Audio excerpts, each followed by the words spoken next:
Welcome back to EdYouWell.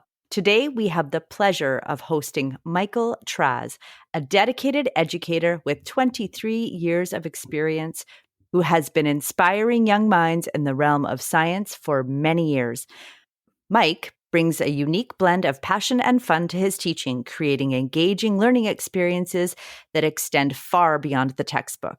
Outside the classroom, Mike actively pursues his own passions, embodying an admirable sense of balance between work and personal life. By filling his own well, he not only nurtures his well-being, but also brings renewed energy and joy to his teaching practice. In this episode, we'll delve into the theme of passion-driven teaching, how personal interests inspire learning. Let's dive into the well. Welcome to the EdYouWell podcast, a show created for, by, and with teachers. I'm Alex. And I'm Chelsea. With over 30 years of combined teaching experience, our goal is to share insights and connect with fellow educators on how to thrive both personally and professionally.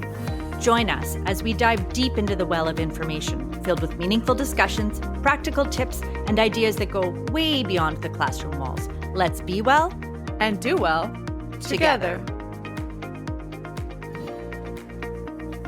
Well, I don't know about you, Chelsea, but when I think about Mike and the well, I'm not thinking of him dipping his bucket into the well. I'm actually thinking of Mike Tracz digging into the dirt, into the ground, digging up the well. What do you think, Chelsea? Really? I think of him as taking a little fishing rod and lowering the lure down in there and seeing if he can pull up some well-being tips, actually. I love that. Mike, we want to say that we are thrilled to have you here and welcome to EdYouWell. Thank you so much for having me on. It's been an absolute pleasure to listen to your podcast. So I was so excited when you asked me to be on. It's an absolute honor. Thank you, thank you, thank you. One of the things I can say is that when thinking about guests who bring passions that they have in their lives into the classroom, you're one of those people. And if we think about someone who creates a work-life balance and has hobbies that nurture the soul outside of work, you're one of the people that we think about. And so today we're really looking forward to exploring this. No, that's awesome. I'm looking forward to it too. So I think this all came about when we were having a nice conversation in the staff room, and you had brought in all of these different types of foods. Well, you bring in different types of foods quite often, and Alex and I benefit from that. And we were asking you some questions on how do you find the time to do this? How does this work? Tell us about your process. So we're here to talk a little bit about how you stay organized, how you use batching, how you are intentional with your time when it comes to living out your passions and bringing them into the classroom. So can you give us a little background, Mike, on your personal interests and how you do bring those interests into the classroom? Absolutely. So for many years, as you probably know, I've been a fisherman and a hunter and a gardener. So those are passions that I wanted to bring into the classroom. And I guess the first one years ago was fly fishing. We had a fly fishing club at the school, so we did fly tying, and then we went to the local pond down the highway, and we would take the kids out for a big day, and we did some fishing. I had a very impassioned principal at the time who wanted to do the same thing, so that was really great. It tied into ecosystems, it tied into the science curriculum, it brought in students that normally may not have tried out for that sports team, but were very passionate about that. Same with gardening. I was just a dream of mine to have a garden at the school, and it was the dream of a number of other people too. So we built gardens in 2017, and we've been using that as an outdoor classroom. We got a grant from our city that was very, very generous and helped put everything in. So we've been using that. We have a traditional medicines garden, we have a pollinator garden, and we have 2 vegetable gardens, and they tie into the culinary arts program and the science program and the community living program. So they work very well all together. And what's really nice is for what I plant in my garden at my house, it's many of the same things that we plant at the school. And I'll get home from a camping trip, water my garden, and then I'll rush to the school and do the same thing. And we have some other teachers who do the same thing as well. We text back and forth. There's a network of us. We've also tied into the neighbors. That was part of goal was to connect with the neighbors. So I know some people in the apartments now that I chat with. We have someone who's acts like a security guard who reinforces to people that they shouldn't be pulling the beats in the middle of the summer. So I like having chats with her. So it's good. So that's what part of the passion's been, using those. And I have to remind myself sometimes when I'm tired that you're doing your passions, that it's not every job is allowed to do this, where you can incorporate things like fishing. I mean, there's, I guess, the fly tying club that we still have at the school and the garden club. There's no tryouts, and either you know about it or you don't. Students come to me about it, which is kind of neat. So I get to have a really cool group of kids that are very interested in what they want to do. Okay, Mike, in my mind, I'm thinking of a very specific student who I know you've impacted, but we're going to notice different kids, right? We're going to notice different results. Do you have anyone or any situation in mind where you really saw the impact of the fly tying? Yes, this year, actually, to speak of an example, I had a student who I had previously trained his brother and was at the school last year. So I found my way to him. We talked. We had some lunch sessions together where we tied flies. That sparked some creativity into him. I'm teaching the student this year. So many months have passed. I saw him at the river by my house pretty much every day for a good couple of weeks in the spring while he was trying to catch some fish.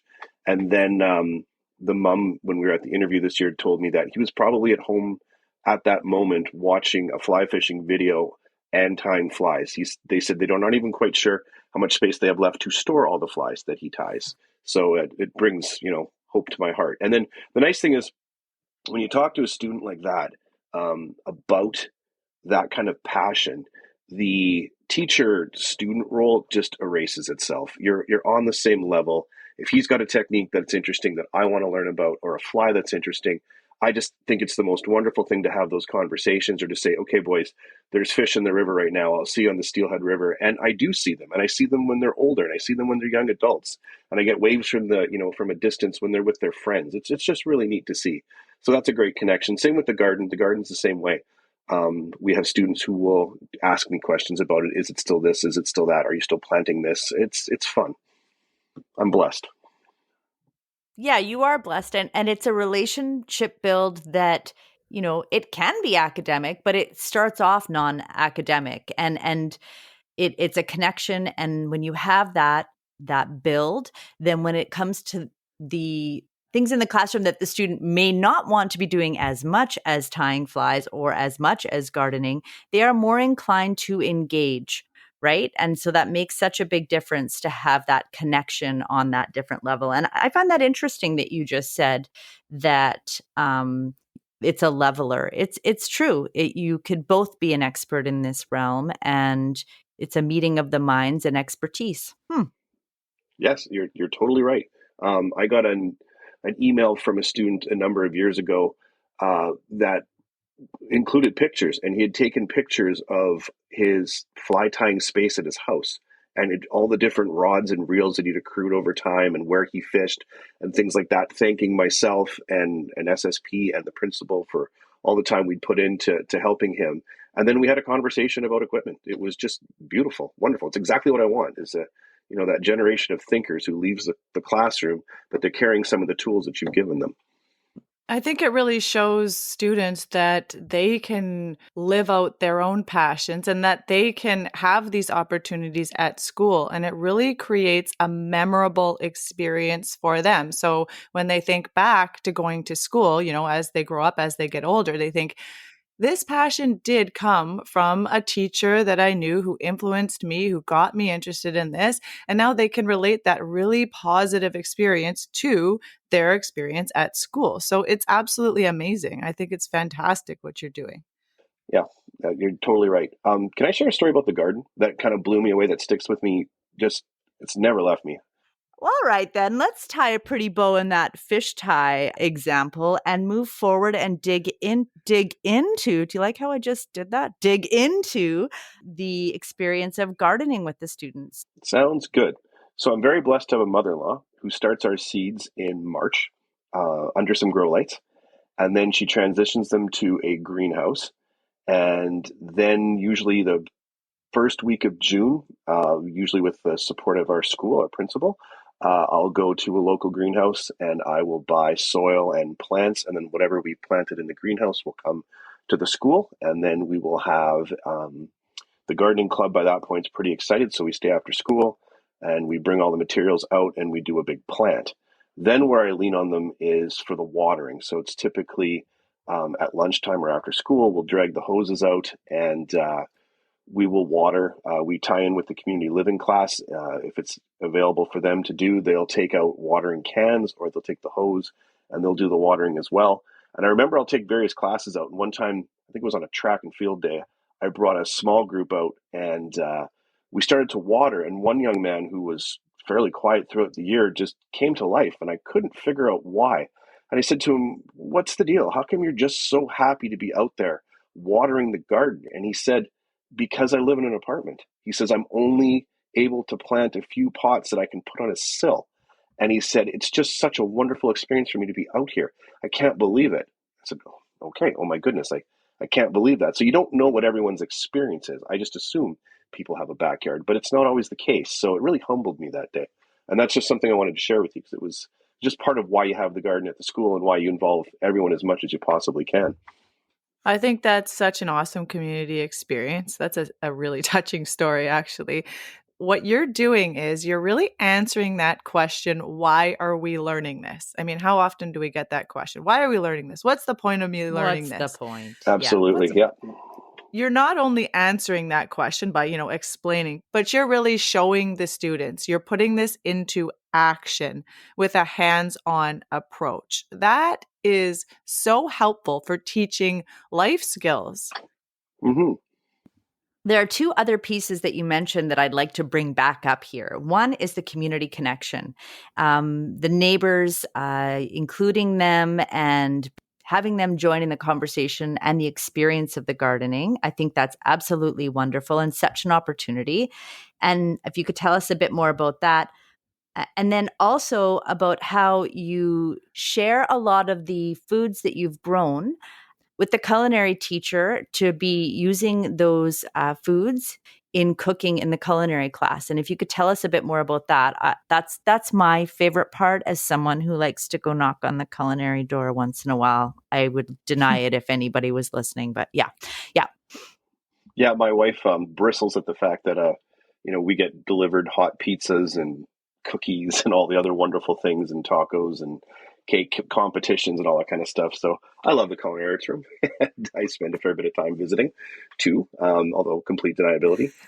In terms of the culinary arts, when we had I usually dialogue in the past and in the future now, in the present, sorry, with the culinary arts teacher the previous year. So in the spring, I'll say, "What would you like to see grown?" And often potatoes, tomatoes, things like that. The herbs, we grow celery. And so they'll use the potatoes for things like Three Sisters soup. They'll use the tomatoes to chop up when they have fajita week or taco week. So it incorporates it that way. I love that. There's something so satisfying about growing your own food and then eating it. And you're providing that experience for students and you're collaborating with one of your colleagues and all of your other colleagues have the opportunity to possibly benefit from it. And that is absolutely like the most beautiful thing. Yeah, and it's really neat to have the students. I'll bring them out class by class and we'll discuss. We start off at one end and we'll talk about pollinators and we talk about male and female flowers, and they have absolutely no idea what that means. And then they get the concept of pollen and being a pollinator and why you have to have attractor species. And we don't just have snapdragons, we have snapdragons to attract them. And we grow beets because they're sick beets, which might actually follow a certain song you may know about. And I do all these sort of corny things, but it brings the students in. And so then I grow lemon balm and then we drop the balm. So I let the leaf go to the ground and they get a lot of groans and things like that. But it gets them interested in what herbs are. And some students are gardeners. They already know that their grandmother has all of this and they have these garden boxes. And you see them come alive in September in grade 7 when you're trying to build a relationship with them. And it's just one of those things that breaks down that barrier. But it also is bringing that classroom learning to fruition out there. So it's nice. And when you talk about things like the elements or abiotic things versus biotic things, you have living examples of it. It's nice. it's great to have those examples to go out there and discuss them with, and look for heat in the environment, and how does photosynthesis work, and all those things tie into just those gardens. And I mean, we have a fairly inner city school, and we can go quite a distance with it. So I'm just picturing a textbook and how very one-dimensional it is, and how you are taking students outside and they are able to touch the dirt, they are able to smell, they are able to, observe all these little amazing scientific learnings. And that is an experience that I hope every student can have at some point. And again, you mentioning that not all students have a garden. I mean, yes, that's obvious. We know that there's students that live in apartments, but no, really, that opportunity does not exist in the same way if they don't get it at school or in some sort of a community garden. So, what a gift that just keeps on giving. Mike, what's the classroom management experience like for you when you take the kids outside to work in the garden? By and large, fairly good. I thought it would be a little bit better. The trouble is sometimes you have to be very conscious about making sure you bring everyone around the garden. Just to explain, we have 4 garden boxes. So if I'm discussing something, I have to make sure that there aren't a few stragglers far behind, because they tend to get a little off task. So you have to really bring people in, or students in, and you have to make it tactile. You have to start pulling the leaves off of the herbs and talking about them and passing them around and letting them smell. Otherwise, they'll disengage. One of the things I love to do is to let them harvest. So someone will say, "Can I eat the tomato?" Well, of course you can. Just pick it, help yourself. And then they're just shocked. So that tends to bring students in too. One of my favorite gags is to just reach my hand into the ground and say, "This is how a potato is grown." And then, "Can I do that?" Well, of course you can. And so you really have to engage them just like you would in a classroom or in a science lab. It's no different. Otherwise, they can get off task. All right. Well, through this conversation, I mean, I knew bits and pieces of this, but I didn't realize how far reaching these, projects ended up being. So I'm excited to kind of ask more questions throughout the school year while you're working on these projects. One thing I am still curious about, Mike, and I don't know, Chelsea, do you remember in the first few episodes how we brought up hunting and fishing? And we were doing a little allusion to you, Mr. Tracz. We were talking about you and how some people, to bust stress, do hunting or fishing or going outside. And we're wondering how your outdoorsman stuff impacts and fills your well, and how important that is to you. And if you can tell us about how that might help you in the classroom. Sure. Just like every teacher, I need a reset at the end of the week. So one of my favorite things to do on, say, a Saturday morning in January is to drive out to a lake about 2 hours away, hike for about 20, 25 minutes, and I fish. And it's quiet, usually with a couple of people, sometimes by myself. Sometimes I'll go 9 or 10 hours without talking to anyone.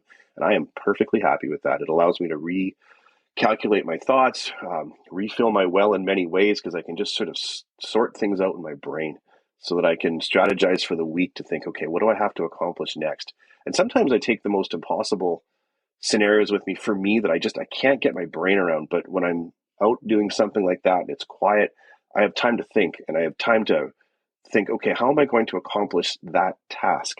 And by being alone, and I sometimes have a lot of aha moments, and I'll come home to my wonderful wife and I'll just say A, B, C, D, and E. I've got those figured out now in my head. I think I can accomplish it. And she'll say, well, that's great.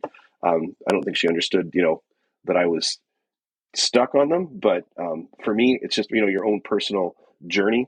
You can get things done like that. And it's been really nice. I've got a nephew who I've been mentoring a lot, and it's been really nice to teach him and pass on those skills outside of the classroom too. And it's just fun. It's a release. It makes you forget. You're so far away, you don't see your computer, your phone, because none of that works. And just the time in nature alone, just the silence and the beauty of it all, it's really worth it. And sometimes I have to set pretty hard boundaries. I have to plan way in advance to be able to do these things. To say Saturday I'm not available. The friends often joke with me, "Do you know what you're doing next July 26th, Mike?" And I often say, "Yeah, I do," because I already have something booked. But that's just how I have to do it in order to keep the well full, if you will. Well, Mike, you and I have had plenty of conversations again in the staff room at school about your experiences with fishing, with, hiking, with traveling. And it always leaves me with the thought that I want to be doing the things that I want to be doing as well. And I haven't always done that. That's only occurred with me over the past few years, actually, where I really started learning how to set those boundaries and how to say no when I needed to say no, and how to really carve out time for myself. And doing this has really brought a lot more joy to my life. So I think that's such a great thing to learn from the people around you, to learn how to do that and to, again, not be the must be nice person, right? Alex, we talked about that in one of our We previous talk about that. episodes. Yeah. Like, I'm not going to look at Mike and go, must be nice to go fishing all the time. I'm going to say, you know what? Good for you.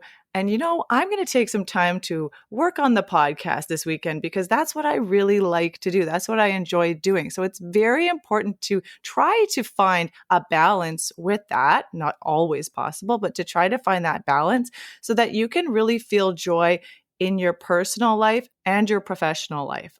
Yeah, I completely agree with you. I don't know if this can make it on the podcast, Alex, but years ago when I went to the beginning teachers conference, there was a conference. One of the sessions I went to was learning to say no. And I didn't come from a household where you said no. My mom was like, you need to make sure you coach, you need to make sure you're doing all the stuff at the school. And, one of the terms that came with this man who led it said, you're there to deliver curriculum.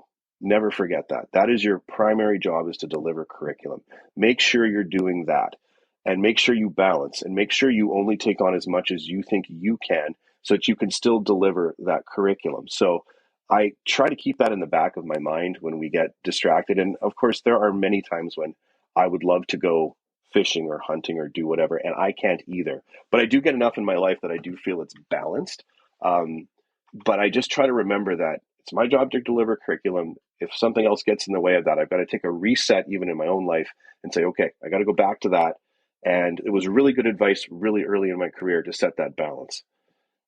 So that's what I've always tried to live by. You absolutely can say that. And I've also benefited from the new teachers conference in my career. And the messaging was very similar. It took me a really long time to take that messaging and apply it appropriately and really understand it. I can tell you with confidence, and I'm going to guess that the two of you will feel the same way, that I am better in delivering the curriculum when I am building myself up and taking that reset and that reflection time on weekends, in the evenings, in the summer. And I become more relatable to the students because I'm getting a lived experience during those times. And this is an eye-opener for me because I always look through my own lens and bringing what I'm interested in into the school. And there's so many different teachers bringing in so many different interests and passions. And that well-roundedness is key for students to find something that inspires a passion in them. So, our school system, our public school system is not a one-trick pony. We need diversity of interest in our teacher population so that we can activate interest in students. I totally agree. And if I had to speak to you two, like I listened to your podcast this summer, it's when I started listening, and I absolutely loved it. And what I took from it, and it actually wanted me to come back to teaching this fall, was your enthusiasm. Like, Chelsea, I don't know you as well as I know Alex. It's just how positive you are so many years into your career. It's just so fantastic to see. And some of the things I was telling Amy yesterday, it was really good to listen to the podcast. There was something you said back in July about, prepping the students before, say, a class discussion about how we're going to be respectful. And I went, I've gotten away from that. I don't do that as much anymore. Just little things to go back to. And you're always so calm and, constructed that way. And it's so wonderful to see, and all the fitness things you do and just the energy you bring to your life. As you know, your house is near my in-laws, so I drive past it, and it's always beautifully decorated and manicured. And I just think, what a wonderful person when I drive past Anderson's home. And so it's great. Thanks, And then Mike. Alex, I think about you in the summer, and I think, if I'm out for a walk, she's out for a walk too, and we're probably listening to the same podcast, and I can't wait to have that discussion. And it's the relatability to you two, even though we completely different lives that keeps you going when you're in the building. So if you do have a stressful day and we do close the door, we do have a discussion, I know it's coming from wholesome people that, you give really good advice and it keeps other people going. And that's just great. So I take that from you guys too.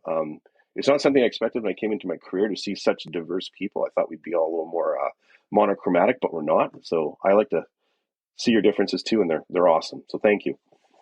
I really mean that. Thanks, Mike. I mean, this has been an I never say this amazing. stuff at school, so yeah, it's true. Thank you so much.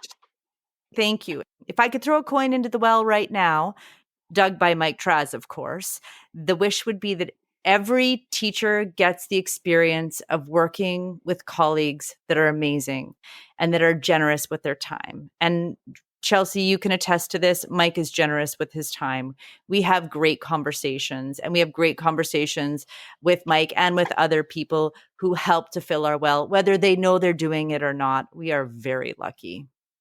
We're extremely lucky. And when it comes to being generous with time, yes, Mike, you are amazing with that. You are always willing to help other teachers, students, anyone in the school, anyone around you, which is absolutely appreciated by all. I know that for sure. But I want to ask you about being intentional with time. I feel like you're pretty organized, and I feel like you are very intentional with how you spend your time. Is that how you've always been, or did you have to sort of develop that over your career, over your life? I've grown into it. My professional background, I trained in forestry first, and it's a very busy profession. And they taught us things like that. So they taught us things like when you are working with someone who's cutting the trees down all day long, you don't let them just cut the branches off all day. It'll bore the person. So there has to be someone who actually fells the tree, and then someone who runs the skidder that pulls it to the roadside. You have to vary those experiences, and you have to be organized when you do it. So I started to learn from an early age in teaching that I better be organized. Like I can't mark for 3 hours. I'm just not that guy. I don't do my report cards all on one Sunday. I actually have a schedule of things that I've developed over time. Just because I teach Rotary, so I have 9 classes to do. So if you do 2 classes a day at say 45, 50 minutes a pop for that session, then it breaks it down into smaller sections that I can deal with. So I've learned to be like that, but I've also taken some amazing inspiration from teachers like one famed math teacher at her school who before children came to school very early. I never even considered that. And they were there at 7 a.m. I thought that's not my style, but going at 7:30 sure has become. And then that way I'm done that much more earlier in the day so that I can have that bit of balance. I can go for that walk and that podcast that just revives me on a Wednesday. I really appreciate how you said that you learned about time management in forestry, because all the experiences that we have as learners, whether it's in school, in career, in conversation, whatever it may be, we bring forward into the rest of our lives. And you would apply that into the classroom. It's just the way that you can't stand up in front of the class for 50 minutes straight or 100 minutes straight talking. You have to break the time up. You have to give them think, pair, share time. You have to give them group work time. You have to give them independent. You have to lead. You have to let the kids lead. And when you do that, there's flow. So I love that other careers teach that skill and that you took that and applied it into the teaching career. Now, I think that there might be some teachers, especially new teachers who are coming into the career, and they might be a little bit hesitant to try to incorporate some of their own passions, depending what they are, into the classroom. Do you have any advice that you would give? And it doesn't even have to be new teachers, actually, any teachers, any advice for teachers for what they can do to start bringing some of their passion into their classroom to help bring joy to both the teacher and the students? Yeah, I would say start small. My biggest fear when I was going to start fly tying with the kids was that they would poke themselves with the hook.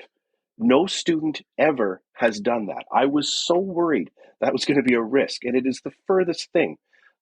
So just trying small things, just bring your stuff in, whatever it may be, whatever craft you do. If you knit and want to teach someone how to knit, then bring it in and just try it out with just a few students. Or the thing I've done in the past is just survey the class. Would anyone like to go see the garden?